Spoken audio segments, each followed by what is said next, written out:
여러분 읽으신 대로 잠언 21장에는 여러 내용들이 포함이 되어 있습니다. 지난번에도 한번 말씀드렸습니다만 좀 우리 주제별로 솔로몬 왕이 이런 잠언을 편집해 주셨으면 저희가 한 주제를 갖고 좀 깊이 공부할 수 있을 터인데 여러 내용들이 들어있다 보니까 좀 한 구절 한 구절은 너무 좋지만 그 말씀을 이렇게 같이 읽어나가기가 쉽지는 않을 것 같아요. 특히 말씀을 전하기가 쉽지 않은 그런 것이 잠언이 아닌가 이런 생각을 해보았습니다. 오늘 잠언 21장에는 다시 의인과 이런 악인의 특징을 기록을 하고 있습니다. 여기서 보면 의인의 모습이 먼저 나옵니다. 3절 말씀 보면 공의와 정의를 행하는 것, 제사 드리는 것보다 여호와께서 기쁘게 여기신다, 이렇게 말씀을 하고 있습니다. 공의와 정의를 행하는 것, 이것이 바로 의인의 모습이라고 3절에 기록을 합니다. 또 15절에도 보면 정의를 행하는 것이 의인에게는 즐거움이요 죄인에게는 패망이니라. 정의를 행하는 것에 대한 말씀, justice, 이런 말씀을 하고 있습니다. 또 21절에도 보면 공의와 인자를 따라 구하는 자는 생명과 공의와 영광을 얻느니라. 이런 의인의 모습으로서 이런 공의, 정의를 행하는 그런 모습이 의인의 하나의 표지이다, 이렇게 말씀을 하고 있습니다. 아모스서 5장 24절에도 보면 오직 정의를 물같이 공의를 마르지 않는 강같이 흐르게 할지어다, 이렇게 말씀을 하고 있습니다. 하나님의 성품 자체가 이런 공의, 정의이시기 때문에 하나님께서는 우리의 삶 가운데 이런 공의, 정의가 나타나기를 원하신다고 믿습니다. 과연 이런 공의, 정의를 행한다는 것이 무엇일까요?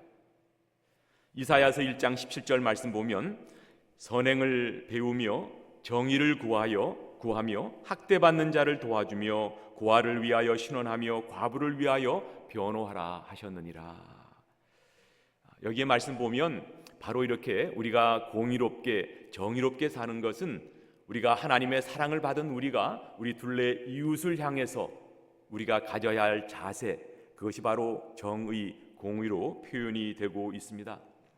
우리 예수님께서 율법의 가장 큰 계명이 바로 하나님 사랑과 이웃 사랑이라고 말씀하셨는데, 그런 의미에서 이런 이웃 사랑의 모습, 우리 둘레에 핍박받는 자, 어려움 당하는 자, 특별히 그 당시에 가장 힘든 삶을 살았던 사람으로 대표되는 이 고아와 과부를 돌보는 것, 이런 것을 바로 정의 그리고 공의로운 삶이라고 오늘 본문은 표현하고 있다고 생각을 합니다. 이런 의인의 모습, 정의와 공의를 행하는 이런 모습이 의인의 특징이라면 오늘 악인의 모습, 악인의 특징도 오늘 본문에서 등장합니다. 우리 4절 말씀 같이 한번 읽어볼까요? 4절 말씀 시작. 눈이 높은 것과 마음이 교만한 것과 악인이 형통한 것은 다 죄니라. 여기 이제 세 번역으로 떴군요. 세 번역으로 한번 읽어보겠습니다. 시작.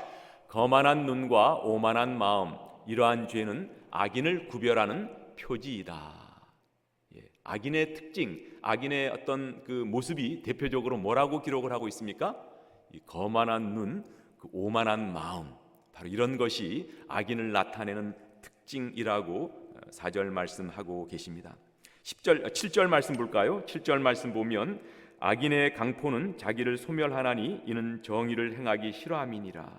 악인의 모습은 이런 강포, 폭력, 이런 싸움, 이런 모습으로 이런 악인의 특징적인 모습을 오늘 잠언 기자는 기록을 하고 있습니다. 10절 말씀에도 보면 악인의 마음은 남의 재앙을 원하나니 그 이웃도 그 앞에서 은혜를 입지 못하게 하느니라. 11절 거만한 자가 벌을 받으면 어리석은 자도 지혜를 얻겠다. 이 거만에 대한, 교만에 대한 이런 말씀을 많이 기록을 하고 있습니다. 특별히 24절 말씀을 보면 세 번역으로 한번 읽어보겠습니다. 시작. 교만하고 건방진 사람을 오만한 자라고 하는데 그런 사람은 우쭐대며 무례하게 행동한다.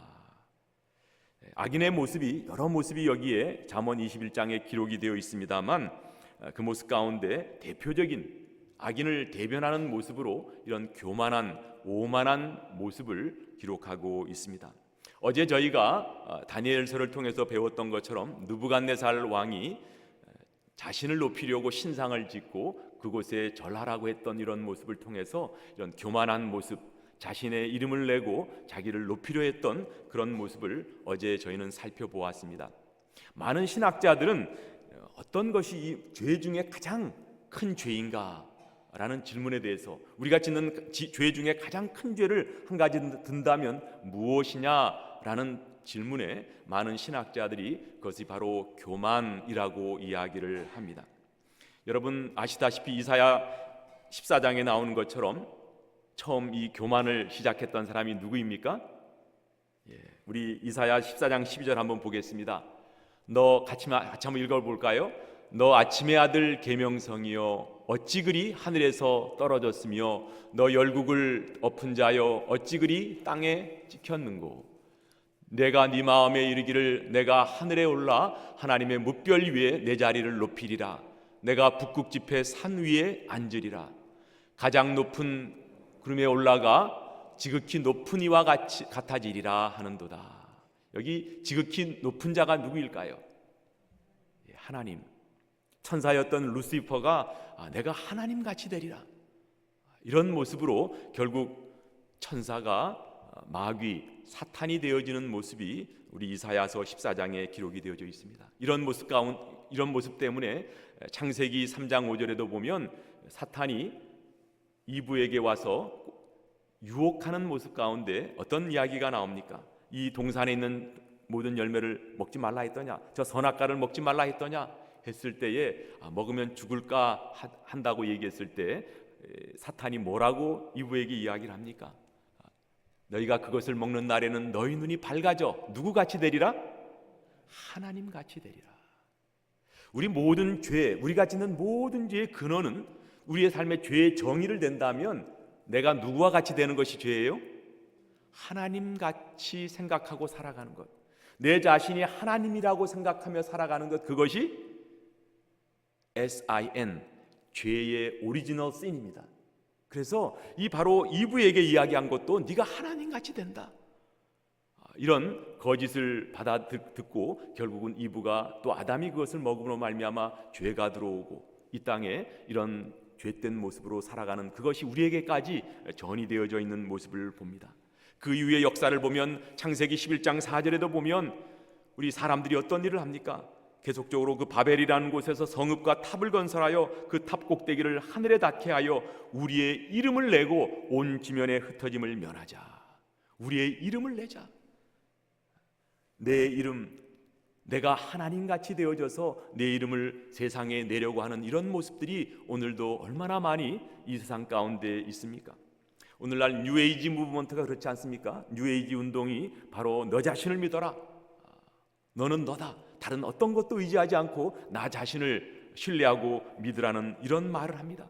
하나님을 대적하고 이 땅 가운데 천국을 만들겠다는 이런 교만한 세상 사람들의 모습. 그러나 그 모습이 세상 사람들만의 모습일까요? 우리들의 삶의 모습 가운데도 순간순간 내가 내 삶의 주인이 되어져서 내가 하나님 되어져서 생각하고 말하고 행동할 때가 있다고 생각을 합니다. 잠언 16장 18절 많은 사람들이 인용을 하지만 이 말씀에 대해서 우리가 조심하지 않는 모습을 봅니다. 같이 한번 읽겠습니다. 시작. 교만은 패망의 선봉이요 거만한 마음은 넘어짐의 앞잡이니라. 잠언 18장 12절에도 보면 사람의 마음의 교만은 멸망의 선봉이요 겸손은 존귀의 길잡이다 이렇게 말씀을 합니다. 이 교만의 문제, 어찌 보면 나는 그렇게 교만한 사람 아닌 것 같은데 라고 생각할 수도 있습니다만 성경의 곳곳에 보면 또 우리의 삶의 모습들을 살펴보면 이런 교만이 순간순간 나타나는 것을 봅니다. 요한일서 2장 15절에도 보면 이런 이생의 자랑, pride of life, 우리의 삶의 이런 교만한 모습, 그것을 이생의 자랑이라고 표현을 했는데 이런 이생의 자랑, 이 세상이나 세상에 있는 것들 사랑하지 말라. 누구든지 세상을 사랑하면 아버지 사랑이 그 안에 있지 아니하다. 그 다음 절, 그래서 이는 세상에 있는 모든 것이 육신의 정욕, 안목의 정욕, 이생의 자랑이니 다 아버지께로부터 온 것이 아니요 세상으로부터 온 것이다. 이 세상에서로부터 온 것이 바로 이생의 자랑, pride of life, 우리의 삶에 이런 교만한 모습이 나타남을 요한 사도는 말씀하고 있습니다. 제가 최근에 유튜브에 어떻게 우연하게 거리 노래방에 노래를 한번 들은 적이 있습니다. 들었는데 거기에 한 무명 가수가 노래를 이렇게 부르다가 중간에 이렇게 인터뷰를 하는데 갑자기 소리를 지르면서 나도 유명해지고 싶다 이런 소리를 듣고 제가 깜짝 놀랐습니다. 이 세상에 많은 사람들이 이렇게 막 유명해지고 싶어하는 이런 마음, 그렇지 않습니까? 연예인들이나 세상에 있는 모든 사람들이 뭔가 내가 이름을 내어야지 그것에서 물질이 나오고 돈이 나오고 자기가 세상에 자기 이름을 낼 때 모든 것이 풀린다는 생각을 갖고 살아가는 모습. 성경 주석학자인 윌리엄 바클리는 이런 이야기를 했습니다. 교만은 다른 모든 죄들이 자라나는 토양이고 여기서부터 모든 다른 죄악들이 나온다. 아까도 말씀드린 것처럼 이 교만이 우리의 삶의 모든 죄의 시작이고 출발점이라는 이런 말씀입니다. 우리가 독이 든 열매를 없애려면 그 열매 하나를 없애버리면 될까요? 먼저 무엇보다도 그 열매를 자라게 한 나무의 뿌리를 없애야 된다고 생각을 합니다. 그것이 바로 우리 삶의 이런 교만의 문제. 그래서 오늘 말씀 잠언 21장 30절 말씀 같이 한번 읽어볼까요? 30절 지혜로도 못하고 명철로도 못하고 모략으로도 여호와를 당하지 못하느니라. 우리의 삶의 이런 교만의 문제를 해결하기 위해서는 모든 문제의 해결책 되어지시는 우리 하나님께 나아가야 된다고 생각을 합니다. 내가 좀 교만한 그런 모습이 있는데 겸손한 사람이 되어야 되겠다. 이렇게 우리가 아무리 기도하고 또 그렇게 살려고 노력해도 되지 않을 때가 많은 것을 기억합니다. 예전에 어떤 목사님께서 이런 교만의 문제에 관련해서 이런 설교를 하신 기억이 납니다. 사만 말고 삼손하자. 무슨 말인지 이해가 되십니까? 사만 말고 삼손하자. 사만이 대표적으로 어떤 내용일까요? 같이 한번 읽어볼까요? 자만, 교만, 거만, 오만, 자만, 사만. 이런 우리의 삶에 교만, 자만, 오만, 자만 이런 사만 말고 뭐 하자고요? 삼손하자. 겸손, 공손, 오손, 도손 살자. 그래서 사만 말고 삼손하자. 우리가 아무리 이렇게 구호처럼 나의 삶에 교만이 없어지고 이런 겸손한 삶으로 살아가겠다고 기도하고 그렇게 살려고 노력해도 정말 우리가 그렇게 기도해서 겸손한 사람이 되었다면 나는 정말 이제 겸손한 사람이 되었어 라고 이야기하는 순간 그 사람만큼 교만한 사람이 없다고 생각을 합니다. 그렇다면 우리 삶에 오는 이런 교만의 문제를 어떻게 해결할 수 있을 것인가? 여러분, 이 세상에서 가장 겸손하신 분이 누구이십니까?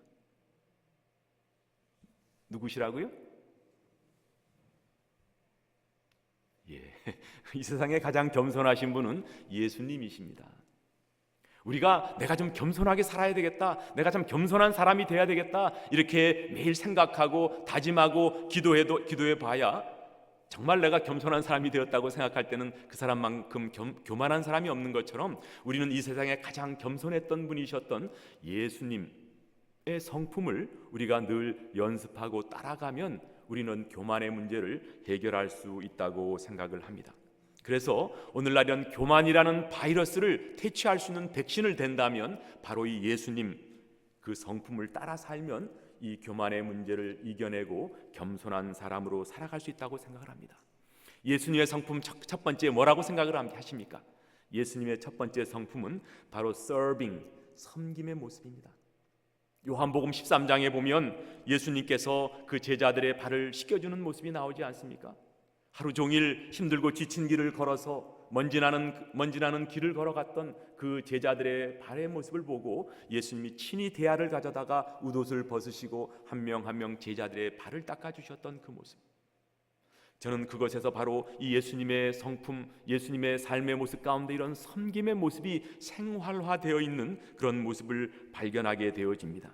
남에게 보이기 위한 섬김이 아니라 참으로 순간순간 어떤 섬김의 자리가 있을 때 나아가서 섬기는 그런 모습. 저도 우리 아이들하고 같이 모여서 식사를 하면 가능하면 제가 먼저 설거지를 하려고 달려가지만 애들이 막을 때가 많아서 자주 하진 못합니다만, 제가 섬긴다는 것은 내가 마땅히 섬겨야 할 사람을 섬기는 것은 누구나 할 수 있습니다. 그렇잖아요? 내가 마땅히 섬겨야 할 대상이라면 뭐 섬기는 것이 힘들고 어렵지 않지만, 우리 예수님이 그러했듯이 제자들의 발을 씻겨준다는 것, 생각할 수 없는 그 당시의 모습이었었습니다. 내가 섬길 필요가 없는 사람, 내가 섬기지 않아도 될 사람을 섬기는 그런 모습이 생활화되어질 때 우리는 예수님의 성품을 조금씩 닮아가고 내 삶에 남아있는 이런 교만의 찌꺼기들이 없어지고 조금씩 예수님을 닮아가는 이런 모습이 된다고 믿습니다. 그런 의미에서 저희가 11월 말까지 저희가 무엇을 모으고 있습니까? 교회에서 어떤 한 분이 저 달라스 다운타운에 가보니까 홈리스들이 많은데 이 겨울을, 추운 겨울을 어떻게 지낼까?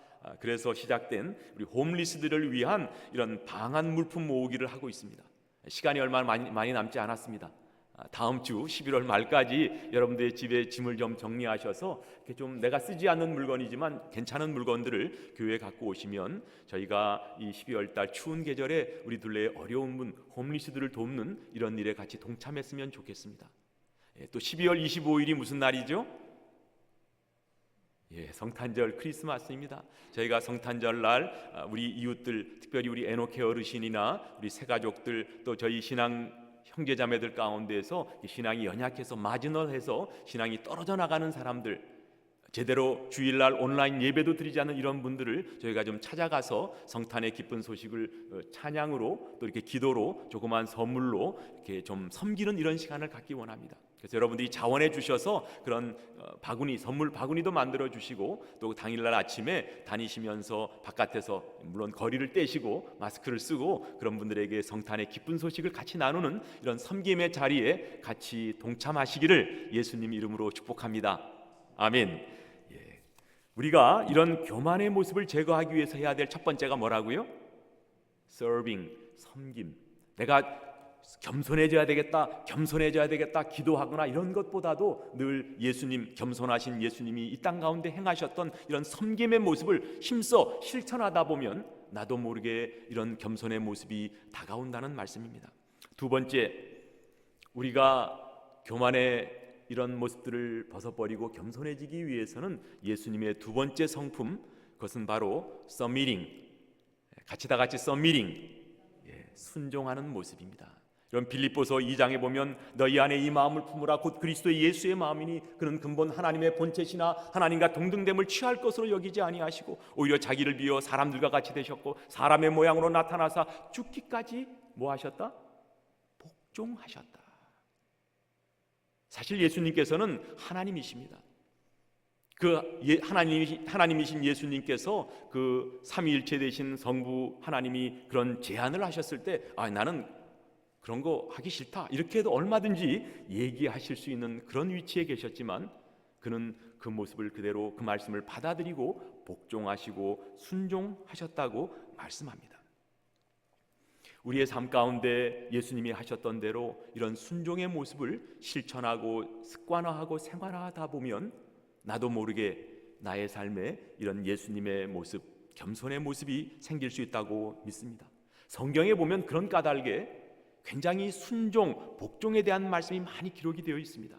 자녀들은 부모에게 뭐하라? 순종하라. 아내는 남편에게 뭐하라? 순종하라. 그리고 교회에서도 교인들은 지도자를 어떻게 해라? 그 종은 주인에게 무엇하라? 복종하라, 순종하라.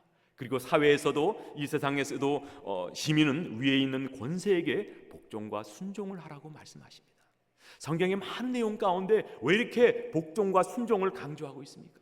그만큼 우리 가운데 있는 이런 죄성, 이런 교만한 마음들이 우리 가운데 있기 때문에 순간순간 우리의 삶의 모든 영역 가운데 이런 복종과 순종을 습관화하고 생활화하지 않으면 순간순간 우리의 삶에 이런 교만한 모습, 교만한 말, 교만한 행동이 나오는 까닭에 우리의 모든 삶에 이런 복종과 순종을 우리에게 명령하고 있다고 믿습니다.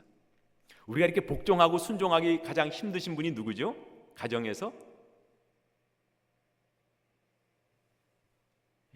대답을 해주시기 바랍니다.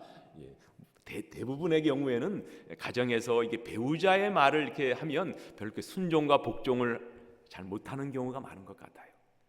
그래서 일반적으로 남편이나 아내가 나에게 무슨 말을 할 때는 바로 Yes sir, Yes ma'am 이렇게 하고 바로 그 말에 순종하는 것부터 시작을 했으면 좋겠습니다.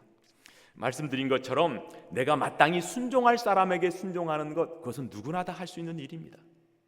내가 순종하지 않아도 될 사람, 내가 복종하지 않아도 될 상황에서 내가 복종하고 순종할 때는 힘듭니다. 내가 왜 이런 순종을 해야 되나? 예를 들면 우리 민두식 목사님이 저에게 물 한 잔 좀 떠다 주세요 라고 얘기했을 때 제 마음에 어떤 마음이 들겠습니까? 나이도 어린 나한테 물을 왜, 자기는 손이 없어 발이 없어 왜 나한테 물을 떠오라고 해? 상당히 기분이 나쁠 수 있겠지만 그렇게 얘기를 해주시면 제가 순종하겠습니다. 우리가 순종하지 않아도 될 사람, 내가 복종하지 않아도 될 상황에서 우리가 복종과 순종을 생활화할 때 나도 모르게 나의 삶에 이런 예수님의 성품, 예수님의 모습을 닮아간다고 생각을 합니다. 여러분, 오늘 괜찮으시면 집에 가셔서 요한복음 13장에 있는 말씀, 또 빌립보서 2장에 있는 말씀을 깊이 한번 묵상해 보시기 바랍니다. 예수님의 어떤 삶을 사셨는가? 우리가 이런 교만을 이기는 것, 내가 교만해지기를 원치 않는 그런 기도의 제목이 다 있다면 내가 교만해지지 않게 해주세요, 겸손하게 해주세요, 이렇게 기도하기 전에 주님, 제가 예수님의 이런 두 가지 성품을 나의 삶 가운데 매일 생활화하고 습관하기 원합니다. 내가 섬기지 않아도 될 사람, 내가 섬기지 않아도 될 상황에서 섬길 수 있는 그런 사람이 되게 도와주세요. 내가 순종하지 않아도 될 사람, 내가 순종하지 않아도 될 상황에서 순종하고 복종을 습관하는 제가 될 수 있도록 도와주십시오. 여러분, 신앙이 성장한다, 신앙이 자란다는 것이 무엇입니까? 우리는 새해가 되어지면 매일 우리가 신앙이 좀 더 자랐으면 좋겠습니다. 내가 좀 더 내 신앙이 성장했으면 좋겠습니다. 이런 기도 제목들을 많이 내어놓습니다. 우리의 신앙이 성장한다는 것은 물론 말씀을 읽고 기도하는 것도 되겠습니다만, 말씀을 아무리 많이 읽어도, 기도를 아무리 많이 해도 우리가 예수님의 이런 두 가지 성품을 닮아가지 않는다면 그 사람은 진정한 신앙의 성숙자, 신앙이 자랐다고 이야기하지 못한다고 생각을 합니다. 다시 한번 우리의 이런 교만한 모습, 죄의 가장 근본인 교만의 모습, 우리의 삶의 신앙이 성장하고 자라나기를 원한다면 늘 이런 serving and submitting, 이 2S를 우리의 삶 가운데 실천하고 습관화할 때 나는 모르지만 둘레 있는 사람들이 정말 저 사람은 섬김의 사람이야, 저 사람은 보기만 해도 너무 예수님을 닮았어, 이런 이야기들을 할 수 있으리라고 생각을 합니다. 내일 우리가 추수감사주일을 맞이하는데 이 추수감사주일 다시 한번 나 자신을 돌아보면서 하나님 앞에 내가 얼마나 예수님을 닮은 모습인가, 내가 얼마만큼 겸손한 사람인가 되돌아보면서 serving and submitting을 생활화하는 저와 우리 모두가 되시기를 예수님 이름으로 축복합니다.